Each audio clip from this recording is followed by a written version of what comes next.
The sun was setting over the peaceful streets of suburban Atlanta, casting long shadows between the elegant boutiques and manicured lawns.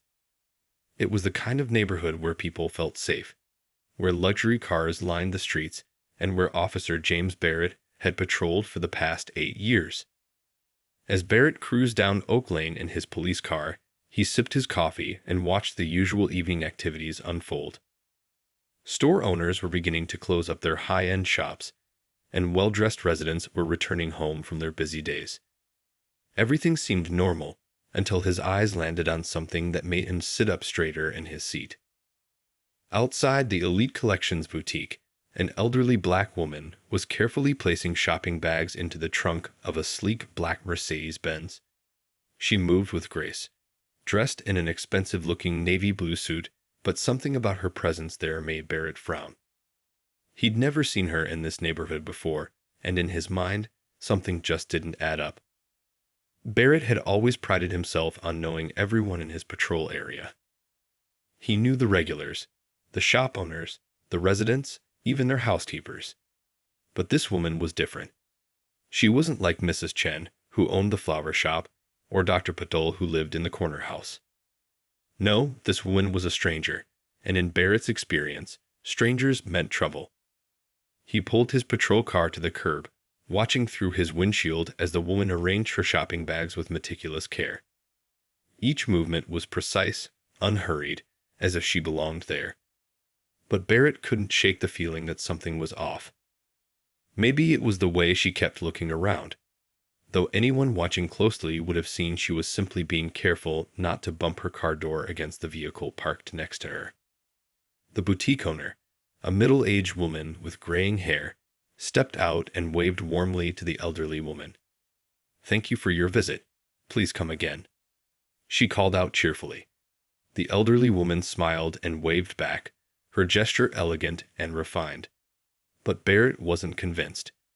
In his mind, the pieces weren't fitting together the way they should. He drummed his fingers on his steering wheel, memories of recent robbery reports from neighboring districts floating through his mind.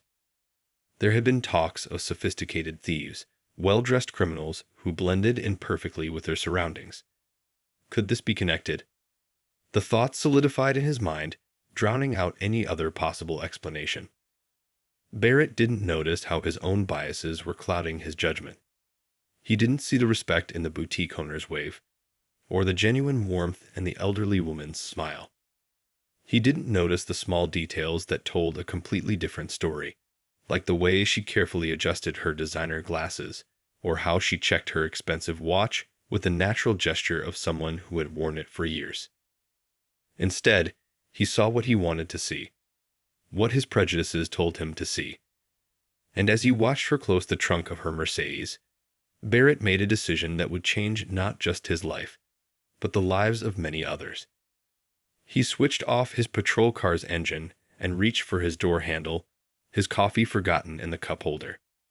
The evening air was cool and crisp as he stepped out of his car.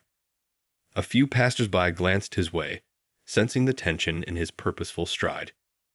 The elderly woman was now opening her car door, completely unaware of the approaching officer and the storm that was about to break over what should have been just another peaceful evening in Atlanta. As Officer Barrett approached the elderly woman, his boots clicked against the pavement with each determined step. The sound made a few shoppers turn their heads, sensing the unnecessary urgency in his walk. The setting sun cast long shadows across the boutique's front window, where the shop owner watched with growing concern.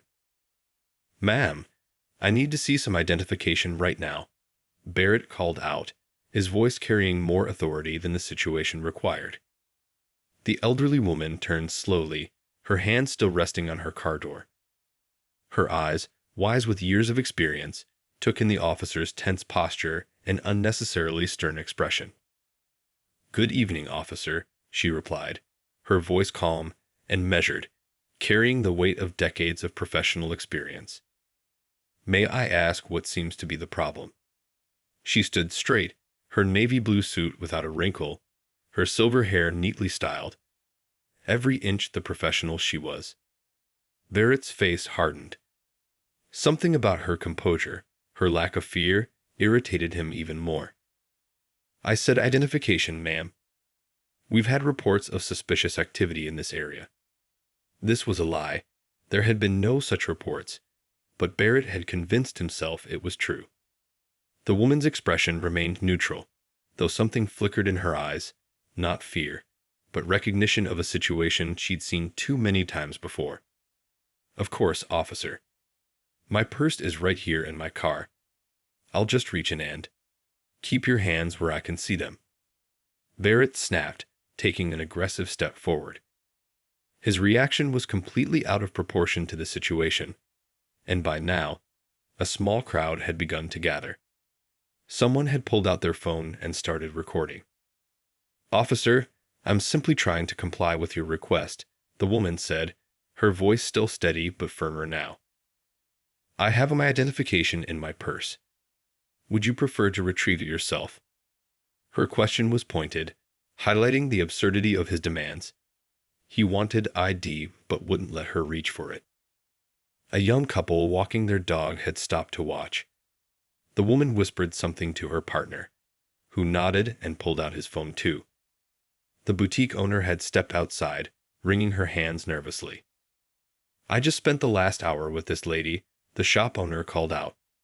"She's a regular customer." But Barrett wasn't listening. In his mind, he'd already written a story that didn't match reality.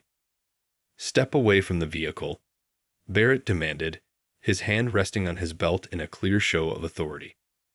The elderly woman sighed. A small, tired sound that spoke volumes about similar experiences in her past. "Officer, I want to be very clear," she said, her voice taking on a tone that would have made a wiser person pause. "I am reaching for my identification, which you have requested. I am moving slowly and deliberately." She kept her eyes locked with his, her movements careful, and announced. But Barrett had gone too far to back down now. His pride and prejudice had taken control of his better judgment. As the elderly woman began to reach toward her car, Barrett made a decision that would haunt his career forever. He stepped forward and roughly grabbed her arm, making several onlookers gasp. The boutique owner cried out in protest. Phones recorded everything as Barrett began to twist the woman's arm behind her back, ignoring her calm but firm protests. "Officer, you are making a serious mistake," the woman said, her voice now carrying an authority that made several witnesses straighten their backs instinctively. "I suggest you remove your hands from me immediately." There was something in her tone, a certainty that this situation would end very differently than Barrett imagined. The evening air had grown thick with tension. More phones had come out, more witnesses gathered, and Barrett was about to learn just how wrong his assumptions had been. In the distance, a siren wailed. Someone had called for backup, but not for the reasons Barrett would have expected. The situation outside the boutique had spiraled into a tense standoff. Officer Barrett's grip on the elderly woman's arm remained tight, while onlookers watched in horror, their phones recording every second. The evening had turned into something ugly, something that shouldn't happen in any neighborhood, let alone this quiet suburban street. "I have cooperated fully," the woman said, her voice steady despite Barrett's rough handling. "Your actions right now are not only unnecessary but completely unprofessional." She didn't struggle or raise her voice. She didn't need to. Her dignity in the face of this treatment made Barrett's behavior look even worse. The growing crowd of witnesses murmured in disapproval. A teenage girl near the front was live-streaming everything, her hands shaking with anger as she narrated quietly into her phone. "This is happening right now. She was just shopping. She didn't do anything wrong." The boutique owner had moved closer, her face flushed with distress. "Officer, please. She spent over an hour in my shop. She bought several items. I can show you the receipt." She held up a paper in her trembling hand, but Barrett ignored her, too caught up in his own misguided certainty. "Ma'am, you're resisting arrest," Barrett declared, though he had no real cause for arrest. His pride had backed him into a corner, and rather than admit his mistake, he was digging himself deeper. The elderly woman's eyes narrowed slightly.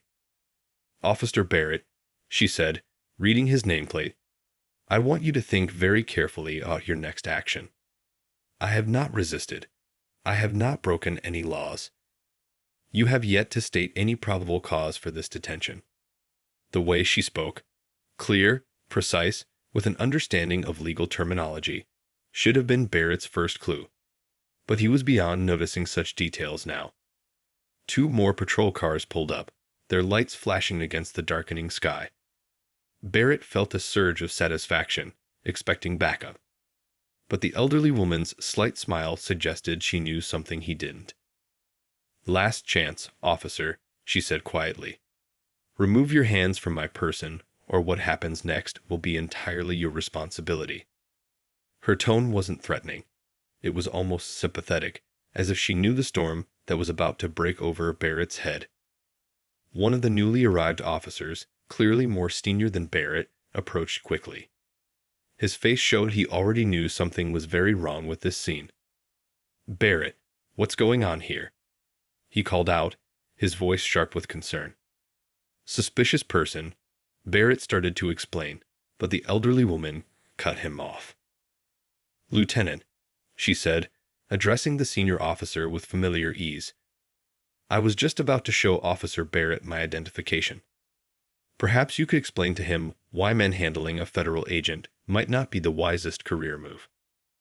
The lieutenant's face went pale.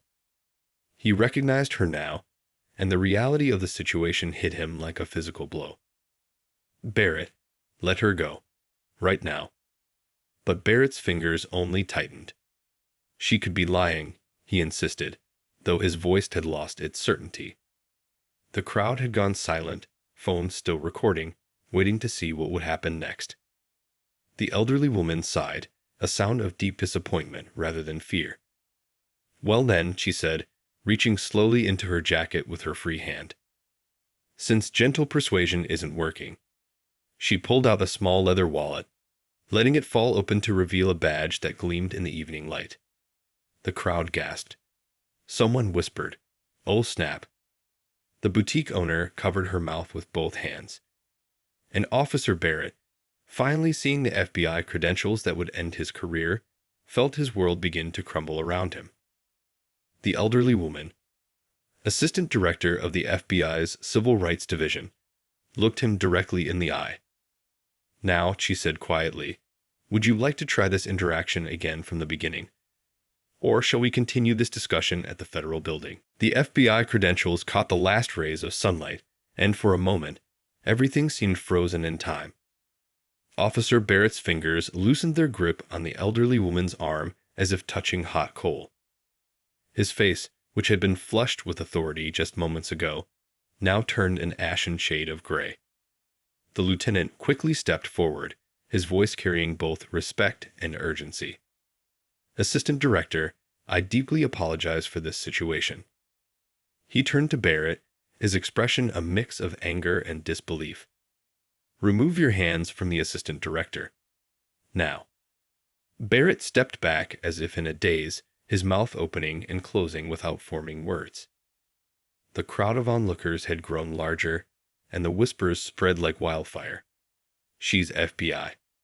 Did you hear that? Assistant Director. Oh, he messed up big time." The assistant director straightened her suit jacket with dignity, the simple gesture somehow making Barrett look even smaller. "Lieutenant," she said, her voice carrying the weight of authority without raising its volume, "I trust you'll secure all witness statements and footage. I count at least 15 people recording this incident." The boutique owner stepped forward, still clutching the sales receipt in her trembling hands. "I saw everything, Director. Everything. He had no reason at all to treat you this way."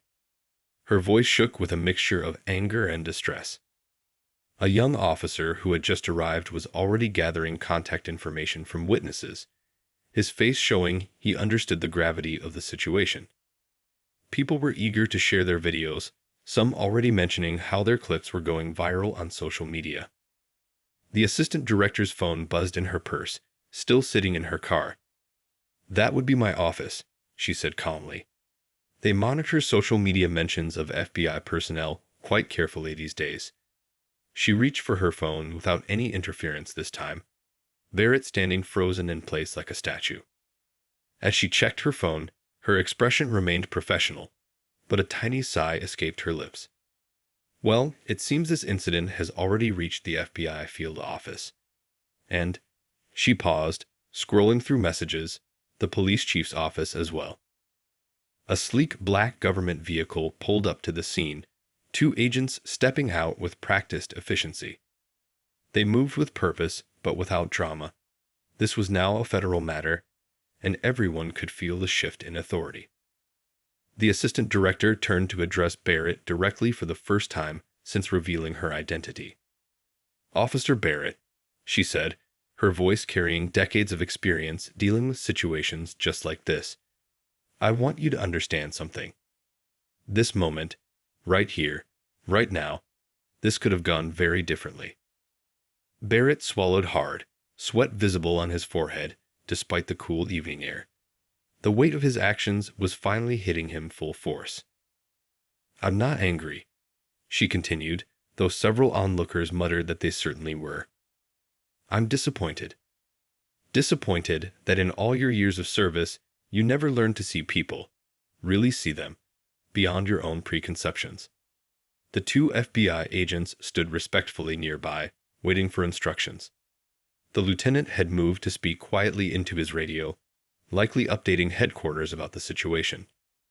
The crowd remained, sensing that this moment was important, that they were witnessing something that mattered. "Your chief will be expecting you," the assistant director said, checking another message on her phone. "And tomorrow morning, my office will begin a full review of your department's training procedures and bias assessment protocols." She looked up at Barrett, her eyes sharp with purpose. "Sometimes, Officer Barrett, the most expensive lessons are the ones we get for free." As the reality of what he'd done, and who he'd done it to, sank in, Barrett's law enforcement career flashed before his eyes. 15 years of service, countless commendations, all potentially wiped away by 5 minutes of unchecked prejudice. The weight of it made his shoulders sag, and for the first time that evening, he finally looked exactly like what he was. A man who had made a terrible, career-altering mistake. The police station buzzed with unusual energy that evening. Officers whispered in corners, phones buzzed with notifications, and everyone could feel something big was happening. The news had spread like wildfire through the department.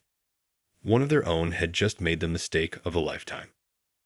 Officer Barrett sat alone in the chief's waiting room, still in his uniform, though it no longer carried the pride it had just hours ago. His hands couldn't stay still, fidgeting with his badge, then his belt, then the arm of the chair. Every time someone walked past, he flinched slightly, expecting the worst. Inside the chief's office, raised voices carried through the heavy door. "How did this happen?" the chief demanded, his voice strained with stress. Of all the people, the assistant director of the FBI's Civil Rights Division. "Do you know what this means for our department?" The lieutenant who had been at the scene tried to explain, but there was really no explaining away what had happened. The evidence was already everywhere. Social media was exploding with videos from every angle.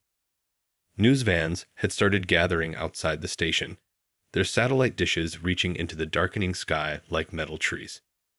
Barrett's phone kept vibrating in his pocket. He'd started getting messages from fellow officers, some expressing sympathy, others disappointment. One text from his partner of 3 years simply read, "Why, man? Just why?" The department's public information officer rushed past, her heels clicking rapidly on the floor, papers clutched to her chest. She was already dealing with calls from every major news outlet in the region. This wasn't just a local story anymore, it was becoming national news. Through the glass doors of the station, Barrett could see more news vans arriving. The story was too perfect for them to ignore. A veteran officer racially profiling an elderly woman who turned out to be one of the highest-ranking FBI officials in the region, specializing in civil rights, no less. He closed his eyes, wishing he could go back just a few hours and make different choices. The chief's door finally opened. "Barrett," he called, his voice heavy with the weight of what was to come. "Get in here." Inside the office, Barrett faced not only the chief, but also two internal affairs officers and a representative from the police union. Their faces told him everything he needed to know about the seriousness of his situation. "Sit down," the chief ordered, gesturing to a chair that suddenly seemed very small. "The FBI assistant director has already filed a formal complaint. But that's just the beginning." He picked up a tablet from his desk, showing a social media page where one of the videos had already reached millions of views. "Sir, I can explain." Barrett started, but the chief cut him off. "Explain what?" the chief asked, his voice tired and disappointed. "Explain why you harassed and attempted to detain a woman who had done nothing wrong. Explain why you ignored the store owner vouching for her. Or maybe explain why you escalated a situation that never should have existed in the first place." One of the internal affairs officers opened a folder. "We've already received 17 civilian complaints from witnesses. The boutique owner has provided security camera footage showing the entire incident. The FBI has requested all your previous arrest records for review." The union representative cleared his throat. "Officer Barrett, I need to be clear here. This is very serious. Your actions have not only jeopardized your own career, but have placed the entire department under federal scrutiny." Barrett sat there, each word hitting him like a physical blow. The chief's phone buzzed again. Another news outlet requesting comment. Outside, he could hear more commotion as reporters gathered. "Your badge and gun," the chief said quietly. "Consider yourself suspended pending investigation." He paused, then added what everyone in the room was thinking. "Though between you and me, pending might be a formality at this point." As Barrett slowly reached for his badge, his hands trembling slightly, he finally understood the true cost of prejudice. It wasn't just his career lying in pieces around him. It was his reputation, his future, and most importantly, the trust that the community had placed in him as an officer of the law. The Internal Affairs Office hummed with activity early the next morning. Investigators moved with purpose between desks, carrying files and tablets filled with witness statements. On the wall-mounted TV, a news anchor was reporting live from outside the police station, the story now making national headlines. "The incident has sparked widespread discussion about police bias," the reporter said, standing in front of a growing crowd of protesters. Behind her, people held signs demanding accountability and reform. The whole city was watching, waiting to see what would happen next. In a small interview room, two internal affairs investigators reviewed the footage for the 20th time. The video playing on their screen had already reached 10 million views overnight. Social media was ablaze with commentary, and every major news network had picked up the story. "Look at his body language here," one investigator noted, pausing the video. "He made the decision to confront her before he even got out of his car. No probable cause, no suspicious activity, nothing to justify the stop." His partner nodded, adding another note to an already full page. "The store owner tried to intervene 3 times. He ignored her completely. That shows a pattern of selective hearing. He only wanted to see what he wanted to see."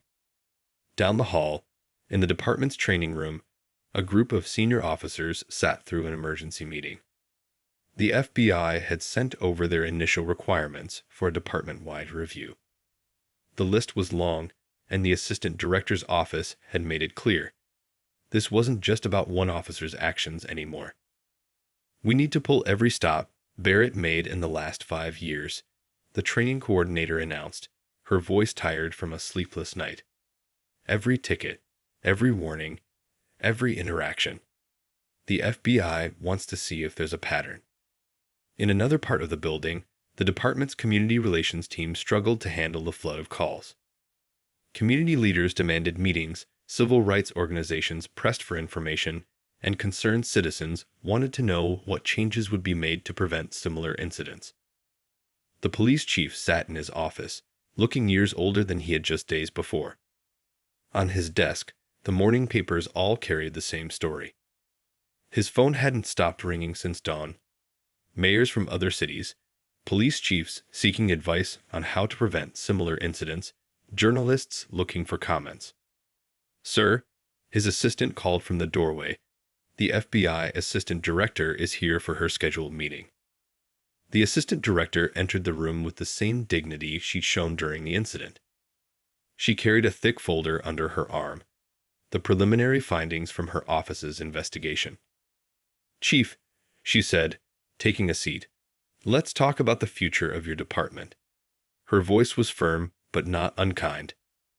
"This incident has opened a door we can't close, nor should we want to. The question is, what are we going to do about it?" The chief nodded slowly, understanding that this moment could either break his department or transform it into something better. "We're prepared to make whatever changes are necessary," he replied, meaning every word.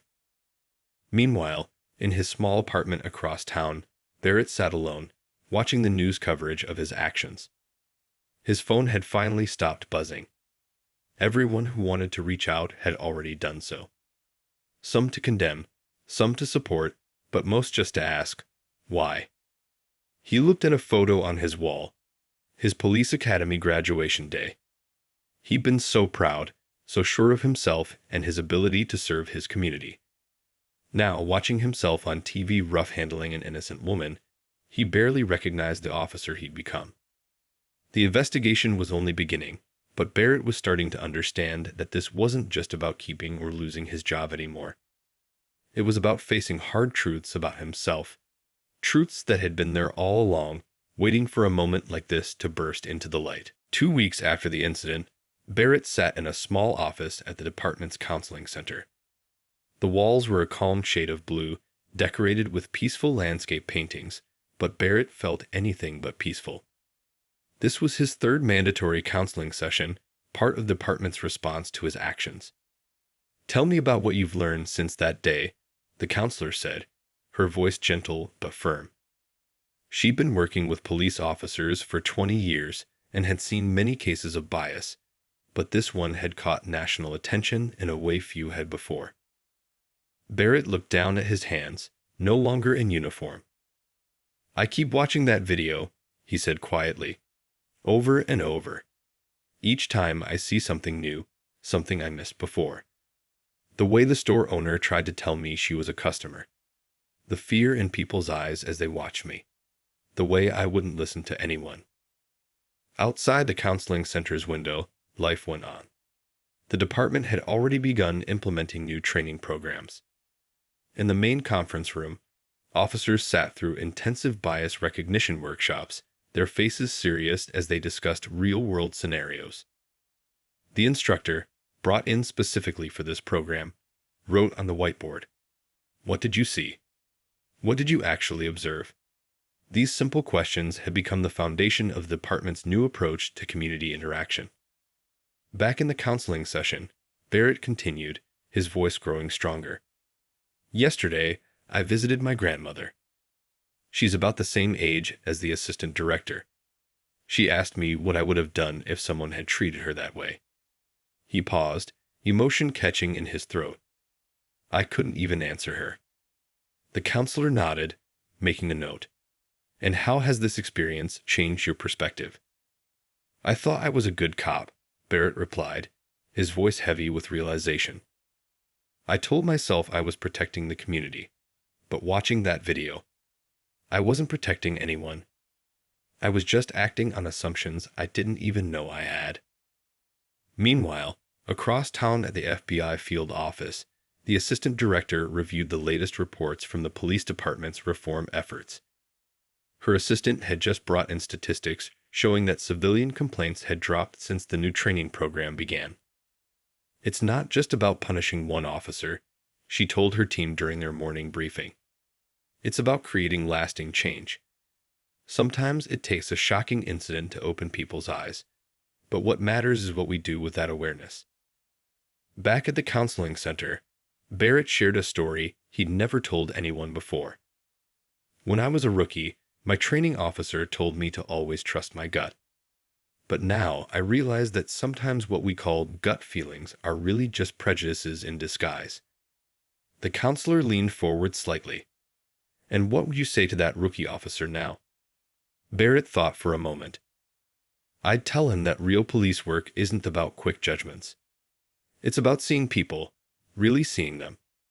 Not just what we expect to see, but who they really are. In the police station's break room, officers discussed the changes in their daily briefings. Every morning now started with a review of community engagement strategies. The us versus them mentality that had slowly crept into their culture was being deliberately dismantled.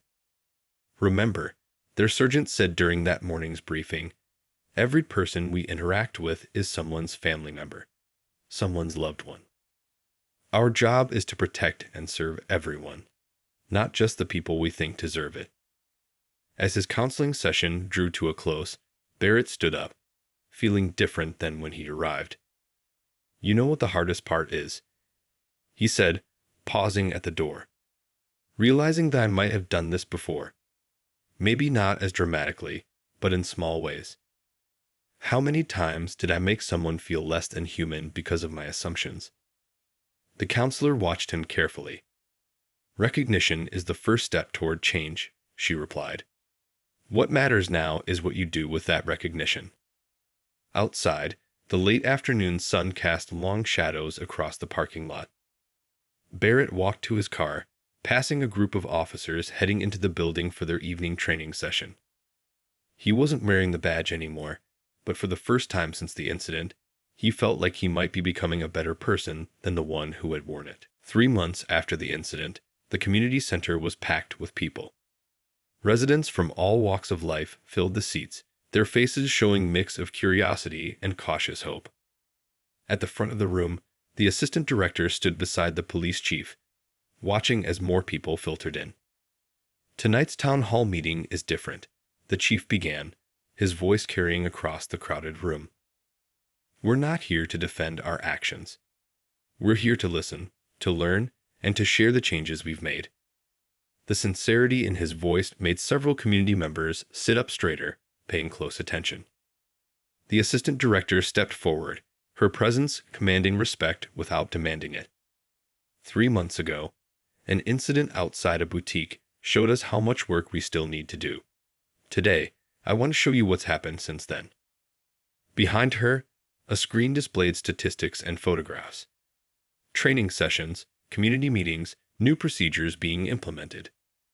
But more importantly, it showed faces, officers and citizens working together, learning from each other. A young officer, fresh from the new training program, shared her experience. We don't just learn about bias anymore, she explained. We live what we learn. Every morning, we share real situations and discuss how our assumptions might affect our actions. In the audience, an elderly man raised his hand. That's all good, he said, his voice carrying years of skepticism. But how do we know things have really changed? The assistant director smiled, understanding his doubt. Change isn't just about new policies, she replied. It's about new perspectives. Let me show you something. She gestured to the back of the room, where Barrett stood quietly. Barrett walked to the front, no longer in uniform. He looked different now, humbled, but somehow stronger. He faced the crowd, taking a deep breath before speaking. 6 months ago, I thought I was a good police officer, he began, his voice steady. I had awards on my wall and commendations in my file. But in 5 minutes, I proved how wrong I was. He paused, looking at the faces watching him. I'm here today not to ask for forgiveness, but to show you what real change looks like. He shared stories from his counseling sessions, from the moments of hard realization, from the conversations that had opened his eyes. The room listened in complete silence, recognizing the authenticity in his words. Now I work with the training department, Barrett continued. Not as an officer, I lost that privilege, but as someone who can show others what unconscious bias really looks like and what it can cost you and your community. The assistant director stepped forward again. This isn't just about one department or one incident, she explained. What happened here has sparked changes across the country. Other departments are studying our new training programs. They're learning from our mistakes. A community leader stood up, her voice filled with emotion. I've seen the changes in my neighborhood, she shared. Officers stopped to talk with our kids. They know our names. They're part of the community now, not just watching it from their cars. The police chief nodded, adding, our complaint rates are down 60%. But more importantly, our positive community interactions are up.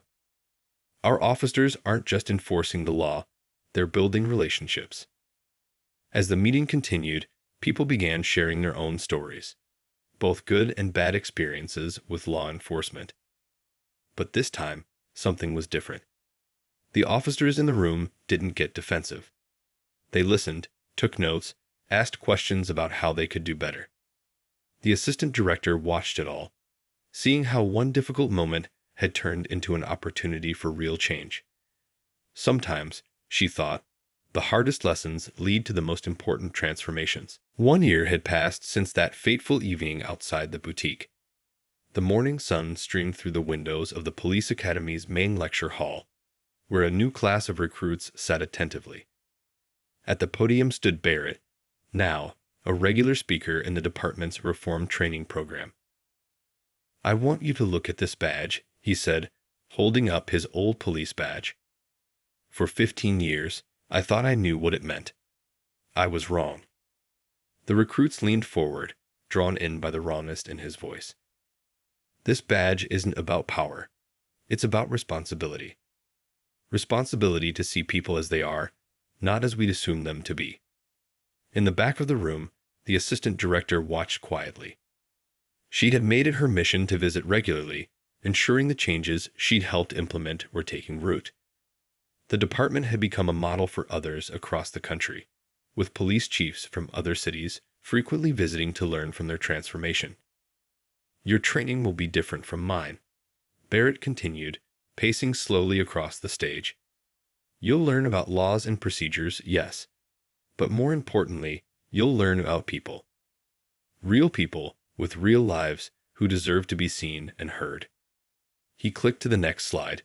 Security camera footage from that evening a year ago. The recruits watched in silence as the scene unfolded. Barrett didn't shy away from his mistakes. Instead, he used them as powerful teaching moments. Look at my body language here, he pointed out. See how I already decided what I thought was happening. That's not police work, that's prejudice wearing a badge. In the year since the incident, the department had completely transformed its approach to community policing. Officers now spent time in local community centers, schools, and neighborhoods, not just patrolling them, but becoming part of them. The boutique where it all happened had become an unofficial landmark. The owner, still there, often shared how the incident had sparked real change in the neighborhood. Officers now regularly stopped by to chat, know her by name, and helped create a sense of community rather than surveillance. Last week, Barrett told the recruits, I visited that boutique. The owner recognized me. Instead of turning away, she invited me in for coffee. We talked for an hour about how things have changed. His voice caught slightly.